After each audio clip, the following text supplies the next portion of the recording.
எல்லாருமே பார்த்தீங்கன்னா, ஃபீமேலுக்கு எக்ஸர்சைஸ் பண்ணணும், டயட் பண்ணணும். அப்பதான் உங்களுக்கு பீரியட்ஸ் ரெகுலரா வரும் அப்படிங்கிறத ரொம்ப ஸ்ட்ரெஸ் பண்ணுவாங்களே தவிர, அந்த மேல் பார்ட்னர் அவங்களோட அந்த ஒரு லைஃப் ஸ்டைல் பத்தி we never discuss much. Smoking கண்டிப்பா it will affect your semen quality. So ஸ்மோக்கிங்கை கம்ப்ளீட்டாக ஸ்டாப் பண்ணுறது இஸ் இம்பார்ட்டன்ட். அதே மாதிரி தான் ஆல்கஹாலும். ஆல்கஹால் அண்ட் ஸ்மோக்கிங் ரெண்டு ஹேபிட்டையுமே ஸ்டாப் பண்ணுறது எனி ப்ரெக்னென்சி ட்ரை பண்ணிட்டு இருக்கிறவங்களுக்கு is something which you need to make sure.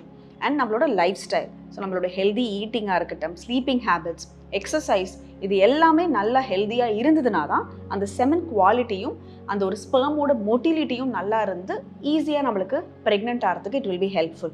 And சில பேர் நிறைய இந்த ஜிம்முக்கு போய் அனபாலிக் ஸ்டீராய்ட்ஸ் மாதிரிலாம் யூஸ் பண்ணுற ஹேபிட் ஏதாவது இருந்ததுனாலும் அதெல்லாமும் நீங்கள் உங்கள் டாக்டர் கிட்ட டிஸ்கஸ் பண்ணி அது எவ்வளோ தூரத்துக்கு அந்த செமன் குவாலிட்டியை அஃபெக்ட் பண்ணும் அப்படிங்கிறத you need to be aware of.